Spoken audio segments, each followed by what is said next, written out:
안녕하세요. 저는 캐나다 토론토에 사는 세 아이의 엄마이자 프리랜서 작가로 일하고 있는 소피아라고 합니다. 캐나다에서 겨울은 늘 양면성을 지니고 있었어요. 창밖으로 보이는 설경은 한없이 아름답지만 그 추위는 가혹할 정도였죠. 특히 저희 가족이 살고 있는 지역은 영하 20도를 밑도는 날이 흔했어요. 설상가상으로 우리 집 난방 문제는 매년 저를 골치 아프게 했습니다. 전기 난방 시스템은 오래된 집 구조와 맞지 않았고 난방비는 매달 하늘 높은 줄 모르고 올라갔어요. 거실에서는 발이 시려 양말 2겹을 신어도 소용이 없었고 잠을 자려고 침대에 누우면 이불 속에서조차 손발이 시렸어요. 건조한 공기 탓에 아이들은 코피를 자주 흘리고 제 피부는 겨울마다 갈라졌습니다. 난방 문제로 가족 건강까지 걱정해야 한다니 정말 답답했죠. 그렇게 하루는 회사에서 동료와 이런 이야기를 나누게 되었어요. 제 난방 고민을 들은 동료는 뜬금없이 이렇게 물어보더군요. 혹시 한국식 온돌 들어봤어? 순간 멈칫했어요. 한국식 온돌. 그게 뭔데? 동료는 바닥난방 시스템이라고 설명하며 한국에 출장 갔을 때 경험했던 이야기를 해주었어요. 바닥에서 따뜻함이 올라오니까 발이 얼지도 않고 집 전체가 고르게 따뜻하더라고. 진짜 대단했어. 사실 처음엔 그다지 신뢰가 가지 않았어요. 한국식 난방이라니.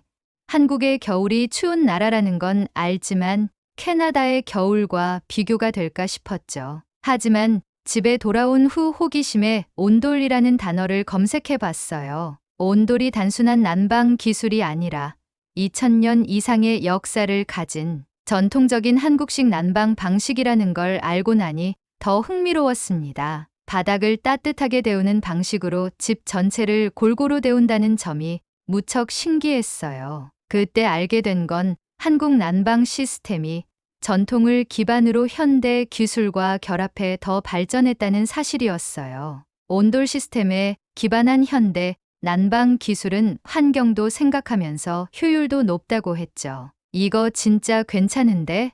하는 마음이 들었어요. 그러다 캐나다 내에서도 한국식 온돌을 설치하는 회사가 있다는 걸 알게 됐어요. 온라인 상담을 신청하니 정말 친절한 직원분이 자세히 설명해 줬습니다. 비용부터 설치 방식, 그리고 전기 요금을 얼마나 절약할 수 있을지까지 상세히 안내해 주더라고요. 사실 처음에는 비용이 조금 부담스럽게 느껴졌어요. 하지만 매년 천문학적으로 나오는 난방비를 생각하니 장기적으로는 오히려 더 절약이 될 거란 계산이 섰죠. 설치 상담 후 가족들에게 이야기를 꺼냈어요. 하지만 다들 반응이 썩 좋지는 않았습니다. 바닥 난방?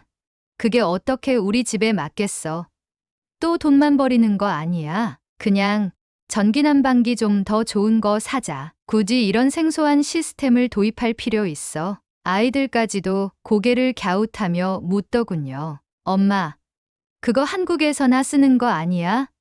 여기랑 안 맞으면 어떡해? 저도 불안한 마음이 전혀 없었던 건 아니었어요. 하지만 한국의 난방 기술에 대한 정보를 더 찾아볼수록 믿음이 생겼습니다. 캐나다보다 혹독한 추위도 이겨낼 만큼 발전한 시스템이라면 우리 집에서도 분명 효과가 있을 거라는 생각이 들었죠. 결국 가족을 설득하고 설치를 결심하게 되었습니다. 우리 집의 고질적인 난방 문제를 드디어 해결할 수 있다는 기대감과 약간의 두려움을 안고 한국식 온돌 시스템을 받아들이기로 한 거죠. 설치 당일 아침, 집 안은 약간의 긴장감과 기대감으로 가득했어요. 남편은 여전히 걱정스러운 얼굴로 괜히 돈만 낭비하는 거 아니겠지 라며 툴툴댔고 아이들은 한국식 난방이 우리 집도 따뜻하게 만들 수 있을까? 라며 반신반의했죠. 솔직히 저도 긴장하지 않은 건 아니었어요.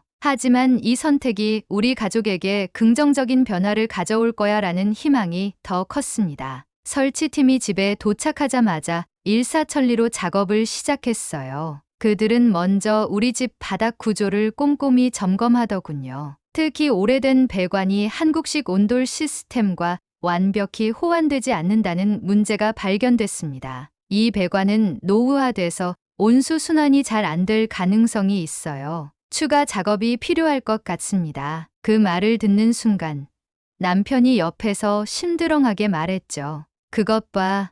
내가 괜히 말렸겠어? 순간 마음이 철렁했지만 설치 기사분들이 차분하게 대안을 제시했습니다. 걱정하지 마세요. 이건 예상 가능한 문제였고 간단한 부품 교체와 조정으로 충분히 해결 가능합니다. 라는 말에 다시 마음이 놓였어요. 작업에 필요한 부품도 전부 한국에서 직수입한 고품질 제품이라고 설명해 주었죠. 설치는 예상보다 하루 더 걸렸어요. 추가 작업 때문이었지만 그 과정이 얼마나 세심한지 옆에서 지켜보며 느낄 수 있었습니다. 한 가지 인상 깊었던 점은 작업 도중에도 설치 기사분들이 계속 가족들에게 진행 상황을 설명해 준다는 점이었어요. 지금은 이 부분을 조정하고 있으니 이후 온도가 더 일정하게 유지될 거예요. 이 배관 교체 작업은 난방 효율을 높이기 위한 것이니 조금만 기다려 주세요. 이런 친절함 덕분에 우리의 불안감은 점차 사라졌습니다. 설치가 완료된 후 드디어 시스템을 가동하는 순간이 다가왔습니다. 벽에 있는 컨트롤러를 통해 온도를 조정하자 몇 분도 채 지나지 않아 바닥에서 은은한 따뜻함이 올라왔어요. 발을 바닥에 대는 순간 놀라움과 안도가 동시에 밀려왔죠. 그동안 사용했던 전기 난방기와는 비교가 안 될 정도로 고르고 포근한 온도였어요. 마치 따뜻한 이불 속에 들어간 것 같은 기분이 들더군요. 그날 밤 거실은 이전과는 완전히 다른 공간으로 변했어요. 아이들이 맨발로 뛰어다니며 신나게 외쳤습니다. 엄마, 바닥이 진짜 따뜻해요. 우리 집도 한국처럼 된 거야?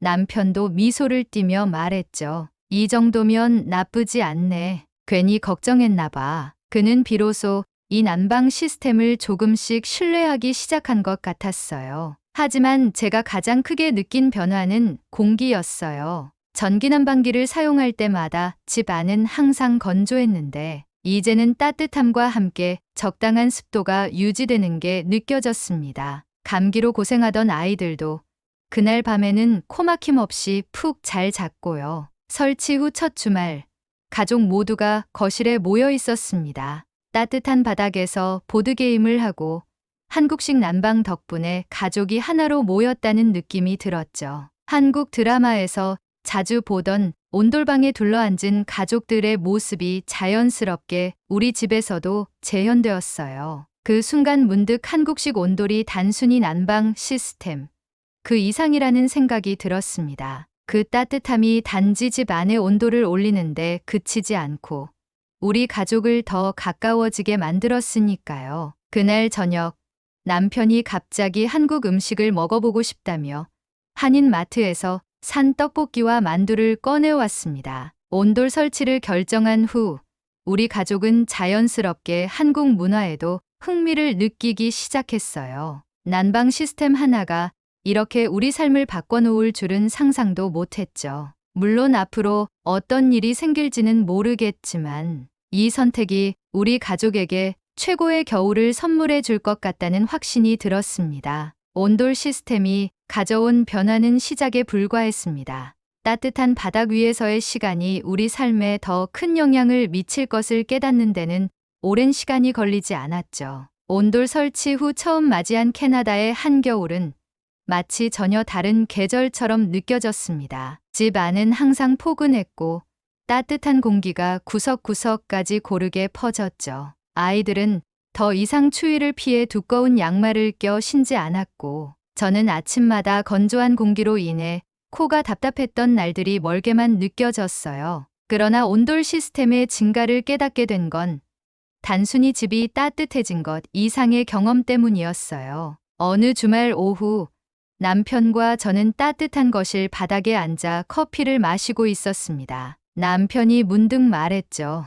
이제야 알겠네. 왜 한국 사람들이 바닥에 앉는 걸 좋아하는지. 그 순간 저도 깨달았어요. 그동안 우리는 항상 의자나 소파 위에서 생활했죠. 바닥은 차갑고 불편하다는 인식 때문이었어요. 하지만 온돌로 데워진 바닥 위에서는 상황이 완전히 달라졌어요.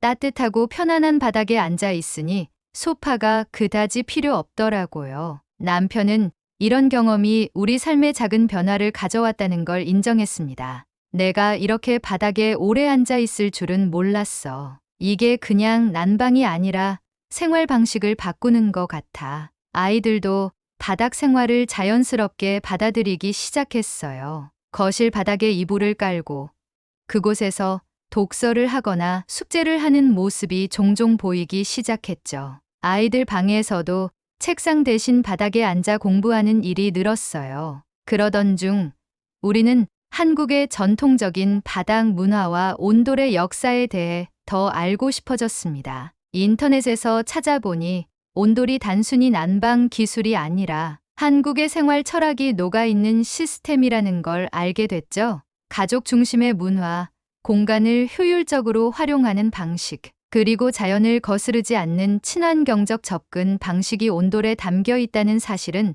충격적일 정도로 새롭게 다가왔습니다. 이 과정에서 또 한 가지 놀라운 점을 발견했어요. 우리는 보통 난방을 틀어놓고 자면 공기가 건조해지고 답답하다는 고정관념이 있었죠. 하지만 온돌은 다르게 작동했습니다. 보일러가 물을 데우고 그 온수가 순환하며 바닥을 데우기 때문에 공기가 따뜻하면서도 건조하지 않았어요. 이건 기존의 전기 난방 시스템과는 완전히 다른 차원이었죠. 사실 전기 난방기를 사용할 때는 포근한 느낌보다는 뜨거운 공기가 공간을 채운다는 인상이 강했어요. 그래서 잠을 자는 동안 난방기를 끄고 자는 게 익숙했죠. 하지만 온돌은 다르더군요. 밤새 난방을 틀어도 공기가 답답하거나 피부가 건조해지지 않았어요. 오히려 아침에 일어날 때면 적당히 따뜻한 바닥 덕분에 몸이 한결 편안했어요. 남편도 이 점에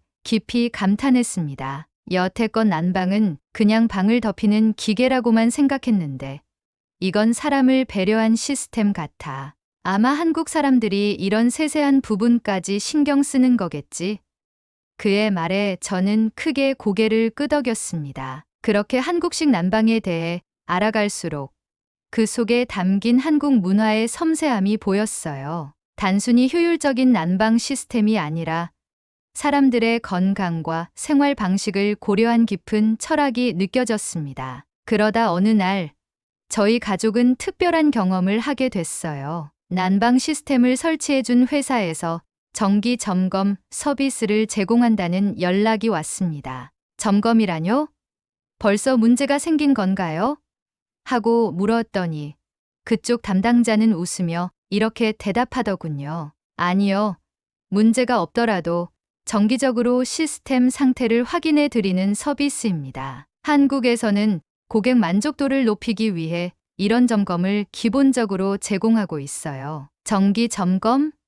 이건 우리에게 정말 생소한 개념이었어요. 캐나다에서 난방기를 설치하고 나면 고객이 알아서 관리해야 한다는 게 보통이었거든요. 하지만 이 한국 회사는 달랐습니다. 서비스 담당자는 설치된 보일러와 배관 상태를 꼼꼼히 점검하며 작은 문제까지 미리 발견해 예방 조치를 취해줬어요. 그날 저와 남편은 다시 한번 놀랐습니다. 단순히 난방 시스템을 파는데 그치지 않고 사후 관리까지 철저히 한다니요. 남편은 이렇게 말했죠. 이거 진짜 한국식 서비스인 것 같아. 이런 디테일을 신경 쓰다니. 결국 이 경험을 통해 한국식 온돌은 단순히 기술적인 혁신이 아니라 문화와 철학의 결합이라는 사실을 깨달았습니다. 사람들의 생활을 중심에 두고 단순한 난방 이상의 가치를 제공하려는 그 정신이 깊이 와닿았어요. 그날 밤 따뜻한 바닥 위에서 온 가족이 둘러앉아 대화를 나누며 문득 이런 생각이 들었습니다. 이건 단순히 바닥 난방 시스템 하나를 설치한 게 아니라 우리 가족의 삶 속에 새로운 문화를 받아들인 것 같다고요. 겨울이 깊어질수록 우리 집은 온돌의 따뜻함 속에서 새로운 일상과 연결을 만들어가고 있었습니다. 하지만 그 변화는 단지 집 안에서만 일어난 게 아니었어요. 온돌은 우리 가족의 생활뿐만 아니라 이웃들과의 관계와 삶의 방식까지도 새롭게 변화시켰죠. 어느 날 저녁, 우리 집에 이웃인 앨리스가 놀러 왔습니다. 앨리스는 10년 넘게 옆집에 살고 있었지만 사실 우리는 딱히 친한 사이가 아니었어요. 각자 바쁘게 살아가는 탓에 인사만 나누는 정도였죠. 그런데 이날 앨리스는 특이한 이야기를 꺼냈습니다. 요즘 너희 집 분위기가 다르게 느껴져. 창문 너머로 보이는 거실 풍경이 참 따뜻해 보이더라고. 순간 당황했어요. 설마 온돌 때문인가 싶었지만 앨리스의 말을 듣고 보니 이해가 갔어요. 따뜻한 바닥 덕분에 거실에 모여 앉아 있는 우리 가족의 모습이 창문 너머로 비친 거였죠. 그녀는 우리 집에서 나는 웃음소리와 아이들이 뛰노는 모습을 보고 그게 참 부러웠다고 했어요. 그날 우리는 앨리스와 그녀의 두 아이를 저녁 식사에 초대했어요. 온돌로 따뜻해진 거실 바닥에 러그를 깔고 함께 음식을 나누었죠.